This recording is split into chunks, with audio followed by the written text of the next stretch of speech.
Hi, my name is Mark Riggins, and I'm pastor here at LifePoint, located in Plano, Texas, and we meet here every Sunday at 10:30, and we are here for your family. I hope today's message is an encouragement to you. Well, it is summertime, which means it's time for road trips, right? Let's just be honest. How many of you saw yourself as one of those characters we just saw? Can we just be honest this morning? We're in church, right? Just a few of you. How many of you saw someone that you travel with in one of those characters? And it's okay to point today. I just want you to know, normally I say don't point, but today it's okay to point. My wife used to be the person that would take a nap. So literally before we hit the city limits on our way out of town, she was asleep. I will neither confirm nor deny that Bobby Blatter would be me, and maybe even the last few months. I don't know, on a road trip that I was on. But this week, I think it was Tuesday, I was having lunch with some of the staff, and really there's kind of sort of two kinds of drivers on road trips. There's that one that we saw in the video. Okay, the GPS says I can make it in this time, I'm supposed to be here, and you try to beat the GPS, right? No bathroom breaks, no snacks, nothing, we're going. There's that kind of driver. And then there's the driver who just gets distracted by everything, right? They're like, oh, that's cool, let's go. Oh, that's neat, let's go, right? And they don't care about what time they get there. And so we were having lunch with the staff, and I asked them, what kind of driver are you on a road trip? And one of our staff members tells us a story. And I want to share it with you this morning, but I want to not give their name because I don't want them to be embarrassed. But their title is student pastor, just so you know. So we're sitting there, and Ben says, he goes, well, I was going to see my sister. She had her first kid. It was my first niece-nephew thing going on, and so I was traveling down to San Antonio to see her. So leaving North Dallas, going to San Antonio. He said, I got about an hour and a half north of San Antonio. He goes, I don't really know where I was at. He said, but I was driving down the road, and I saw this beautiful golf course. And I thought, So we pulled over, and he happened to play 9 holes of golf on his way to see his sister's brand new baby. And we just assumed, right? Okay, he was probably 16. You know, he just got his driver's license, and so that was the assumption. And so Sean, who you just saw up here, she goes, Ben, how long ago was that? And he goes, I don't know, 2 or 3 months.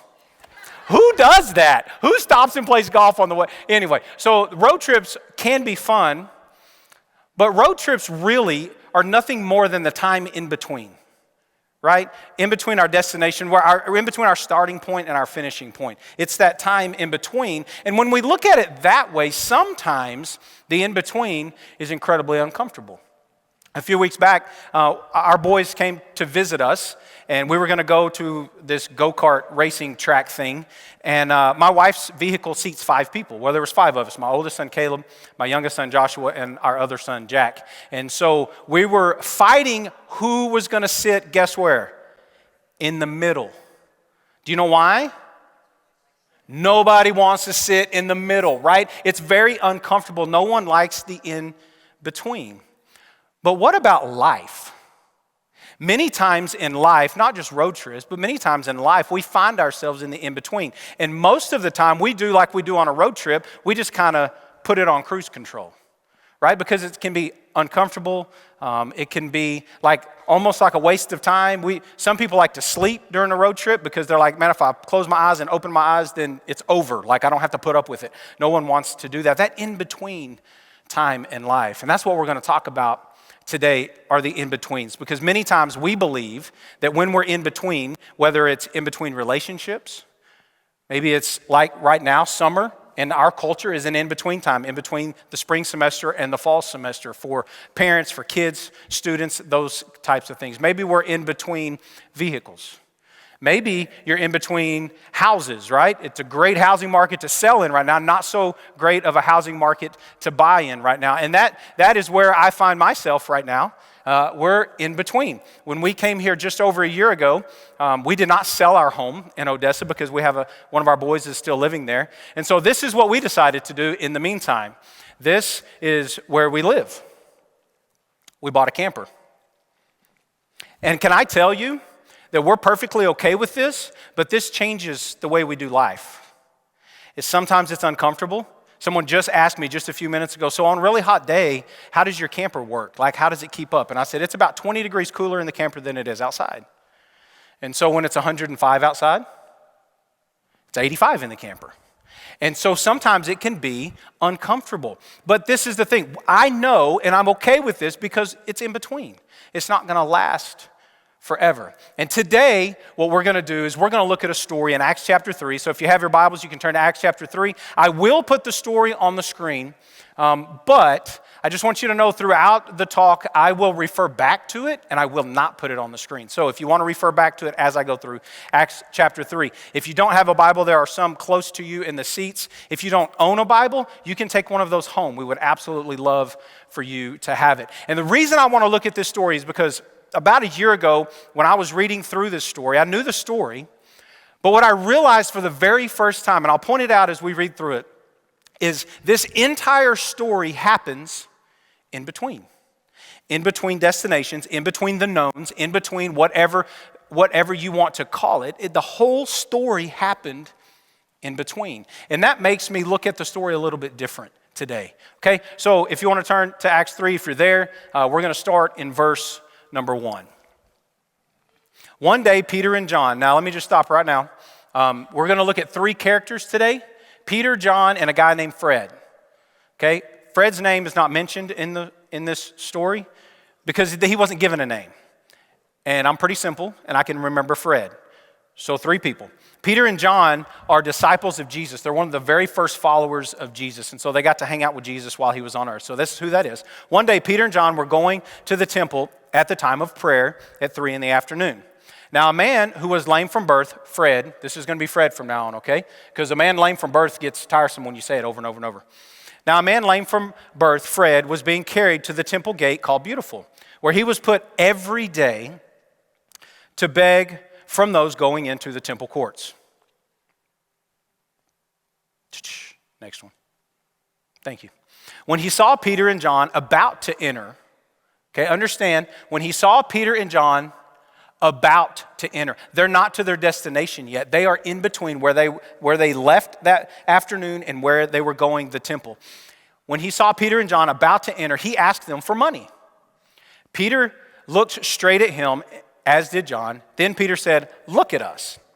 So the man gave them his attention, expecting to get something from them.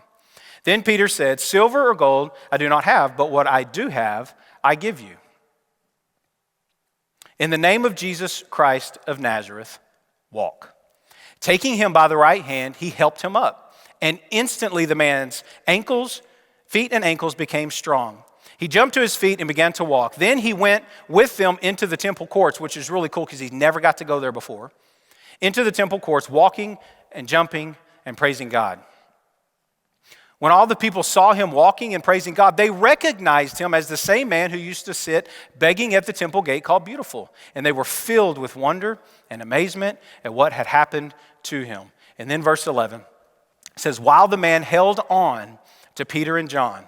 So he's going into the temple for the very first time, and he's holding on to Peter and John. All the people were astonished and came running to them in the place called Solomon's Colonnade. Now, I believe that there are 2 different perspectives to the story, and we're going to look at both of those today. There's Peter and John's perspective, right? And then there is Fred's perspective.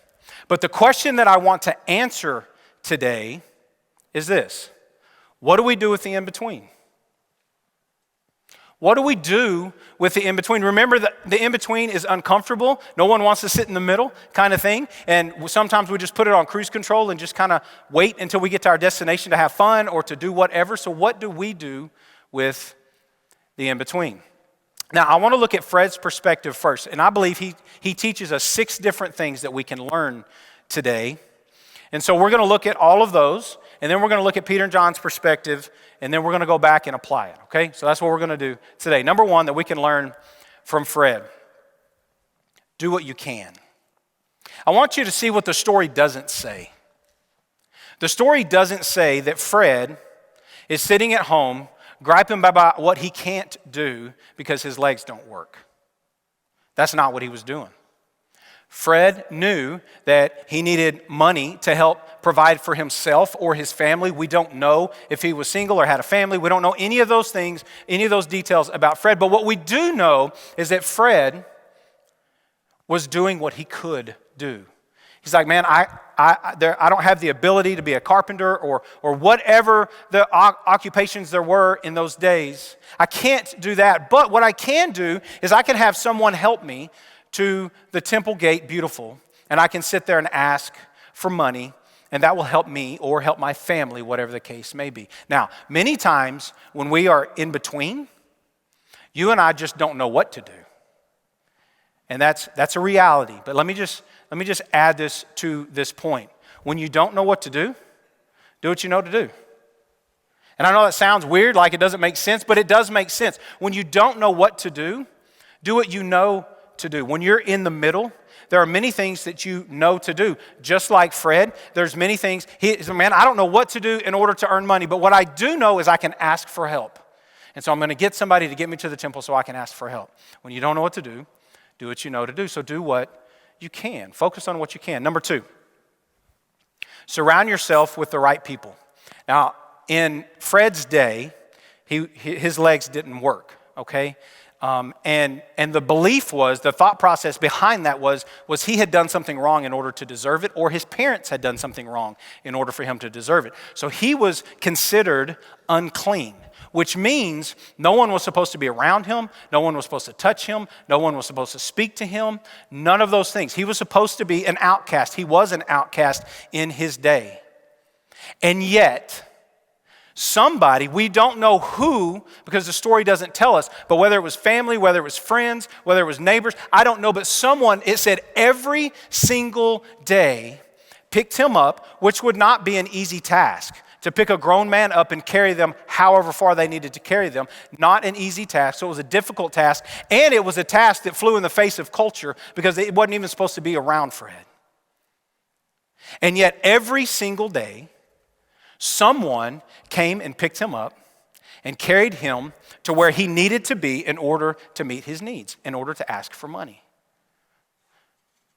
We too need people in our lives that will help us get to not necessarily where we want to be, but where we need to be.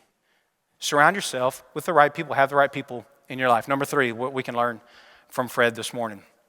Change your perspective. Now, if you'll remember in the story, when he asked for money, it said that Peter and John looked at him, and then Peter said, "Look at us."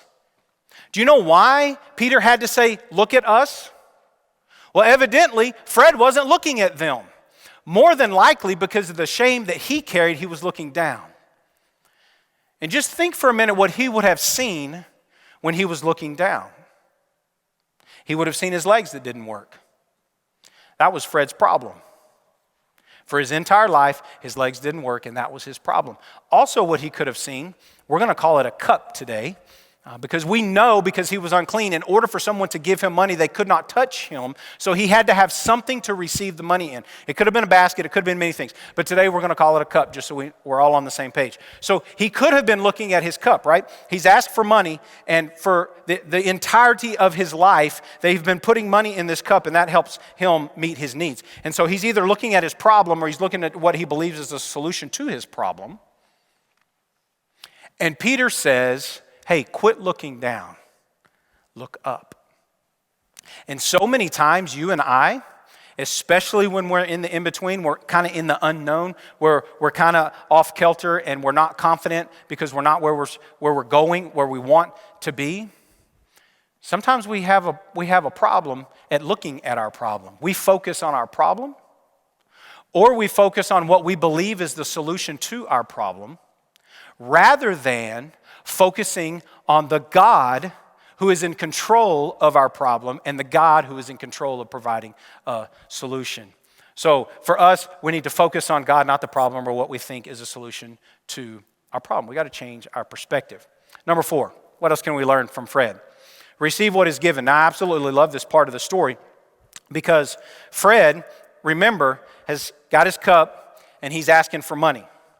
And at this point, Peter says, I don't have any money. right? We all understand this. If we were in Fred's shoes, think about it. We're looking from his perspective. For his entire life, he's asked for money. People have put money in his cup, and that has met his needs. And so when Peter says, hey, I don't have any money, most of us would have been, cool, thanks, appreciate your time. Whatever the case may be, we would have moved on because in our minds, we would have known what we believed was the solution to our problem, and it was him putting money in the cup, and he didn't have that. But think about what he would have missed out on had he turned them away and said, okay, thanks, y'all have a good day. He stuck with them, and he received what was given. Sometimes,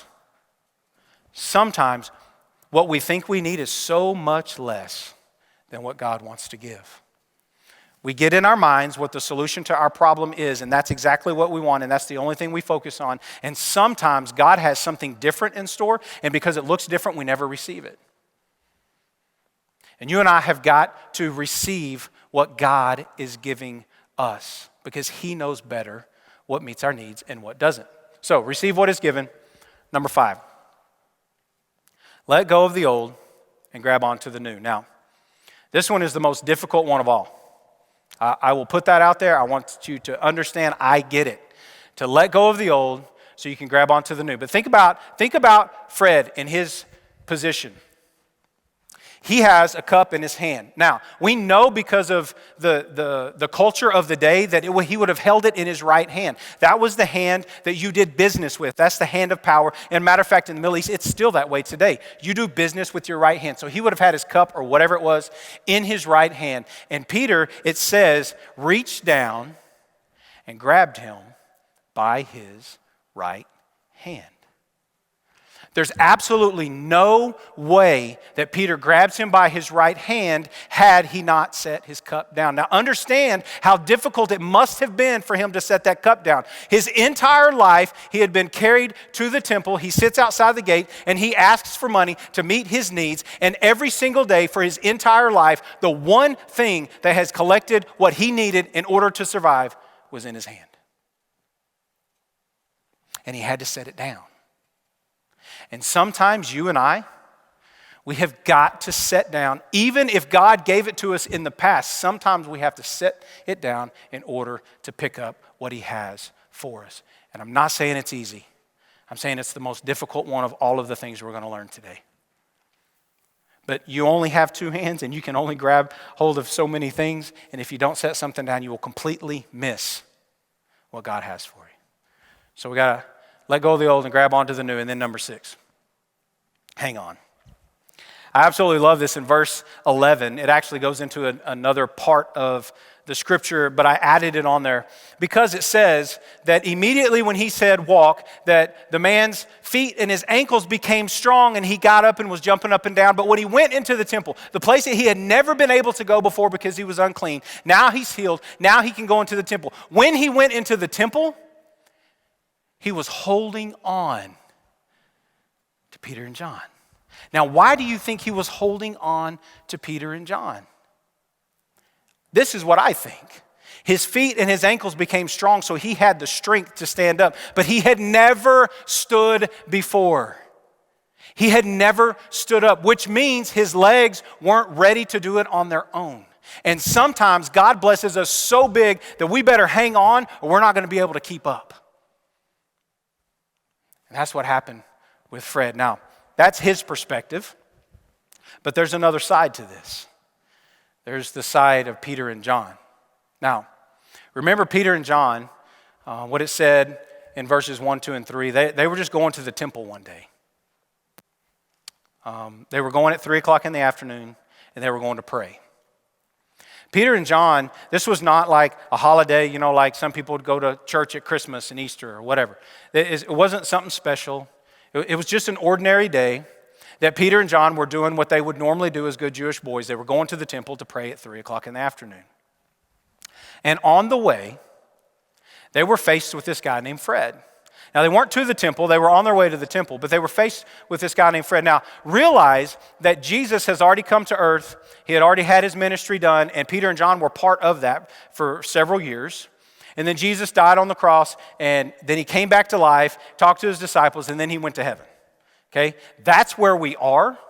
This is the first time that Peter and John will perform a miracle without Jesus in their hip pocket. Now, they saw Jesus do things like this the whole time he was on earth. He would heal people. He'd bring people back from the dead. He did these kinds of things. And they were even part of some of those things, but they had never done it on their own. So this is a big deal. Peter and John get the opportunity to allow this man who had never walked before to walk. And I want you to realize how simple it was for them in order to do this. Look at what they were doing. They were going to the temple to pray. So this is what we learn from Peter and John. Obedience in the ordinary leads to extraordinary opportunity. Now, our lead pastor, Mark, said something very similar to this several weeks ago, if you remember. But obedience in the ordinary leads to extraordinary opportunity. They weren't doing anything special. They were just doing what they knew to do. They were going to the temple at 3 o'clock to pray. And God used them literally to change a man's life forever. That God used them to allow a man to walk who had never walked before. Now, the bottom line today, if you miss everything that I said up until now, don't miss this part. Because in the in-between, the space in between, is where God showed up. So many times we think we have to be at our destination before God can do anything. Or we have to get that sin completely out of our lives, or we have to be perfect in order for God to use us. And that is just not true. The space in between in this story is where God showed up. It wasn't in the temple. The celebration happened in the temple, but the miracle happened outside the temple. The miracle happened in between. Don't miss that. Because we find ourselves in between all the time. And it's not a time to put on cruise control, to go to sleep, or any of those other things that we like to do on road trips. Stress out, because we got to get there. That's me, just so you know. It's a time that God can work and God can do incredible things. Now, I always want to leave you with application. So what we're going to do is we're going to go back through the 6 things that Fred taught us today, all together. And you can apply these in any in-between situation personally you're in. They work. So you can apply those. But what I want to do today is I want to apply it to us as a church. Because a little over a year ago, our lead pastor made an announcement that we were going to launch a North Campus. And in order to do that, if you don't know, I'll try to be as clear as I can because I know some of you are new to this. In order to do that, this building will sell. We will sell this building to a school and then back lease it from the school in order to have services here. And then we will have a campus up north. Now, we don't know how long the school will allow us to rent and to have services here. We don't know that. So there are unknowns which make us uncomfortable, right? We understand this. So we kind of sort of as a church find ourselves in an in-between time. I was just talking to a man a couple of weeks ago, and he was frustrated, and rightfully so, because when we sell to the school, it will change the way we do ministry. Some ministry will have to hit timeout on, some ministry will have to change locations on. We're going to have to make some changes. And those are uncomfortable changes. We all understand this. But what you and I can do is take what we've learned from Fred today and apply it to this situation. I just want to walk you through and help us do that. So if you'll put those 6 things up on the screen. Okay, we're in between. We're not where we're going, but we're not where we were. We're in between. Do what you can. Here's the deal. There will come a time when we can't do everything we're currently doing. There will come a time where we look around and we're like, I'm not quite sure what to do. So remember what I said when we don't know what to do what you know to do. We all know to come to church, to serve, to love on people, to share Jesus and build believers. That's what we're here for. So we can always do that. We can always do those things. We can always pray. We can always trust God. There's so many things that you and I can do. So let's not focus on what we can't do. Let's focus on what we can do.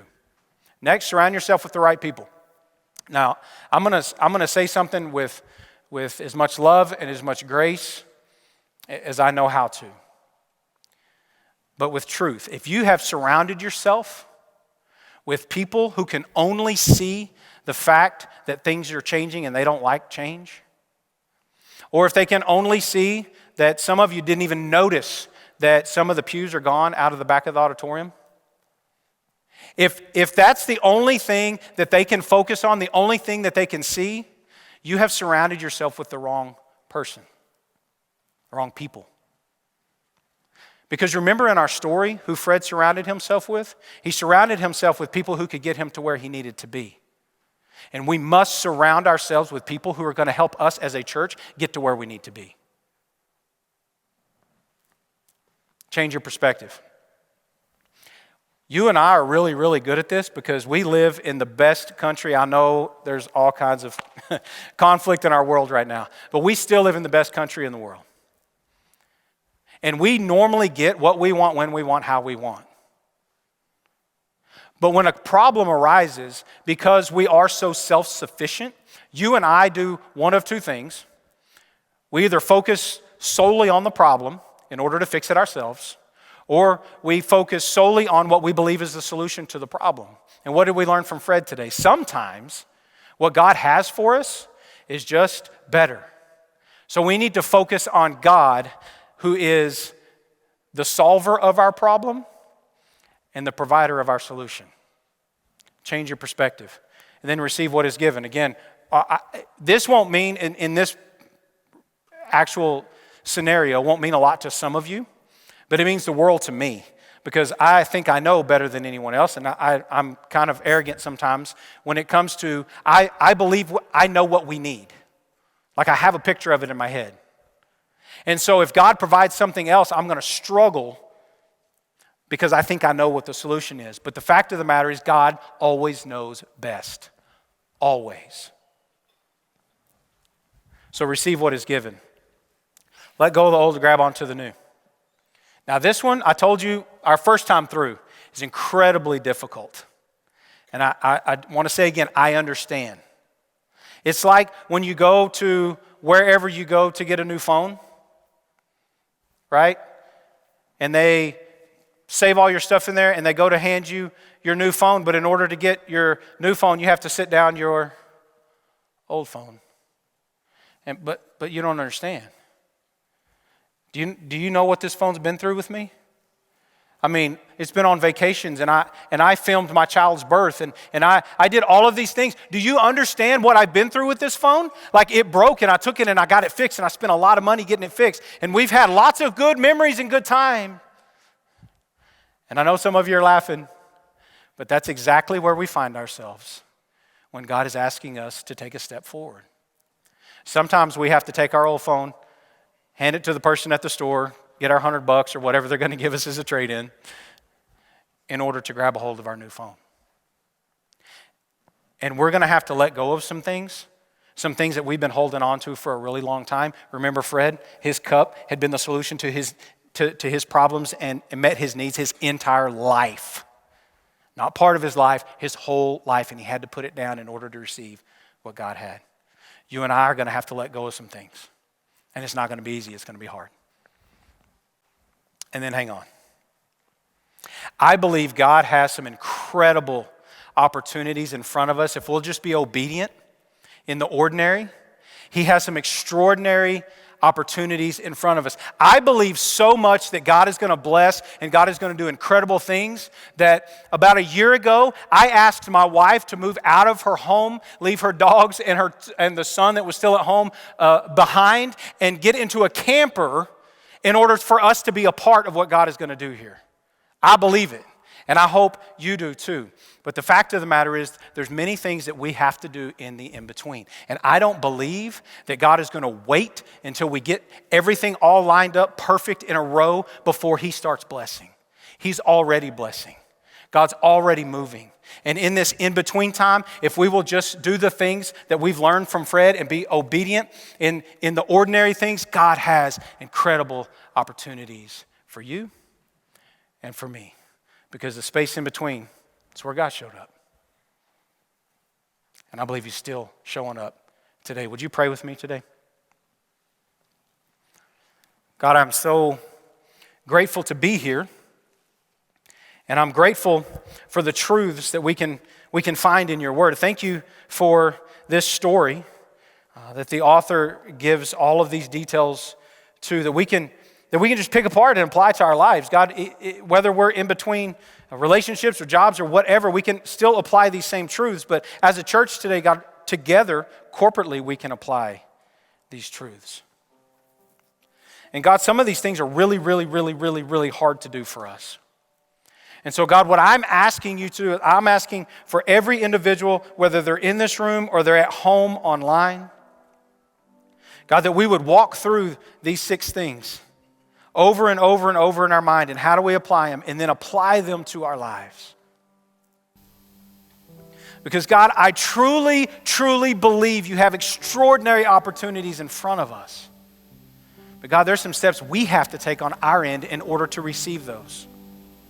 And so God, wherever each individual is, God, wherever they are in their heart, God, I pray that they do business with you, because you are the God who will show up, and you are the God of miracles.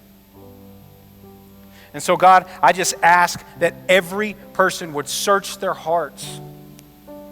And wherever we need to apply these truths, God, apply them and move forward and receive what you have for us.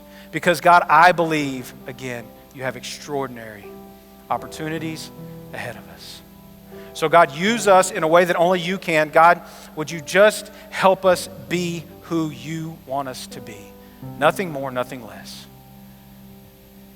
And it'll be a great ride. In Christ's name I pray. Amen. I hope today's message was an encouragement to you. And if you'd like a little more information about our church, just visit us on our website at lifepointplano.org.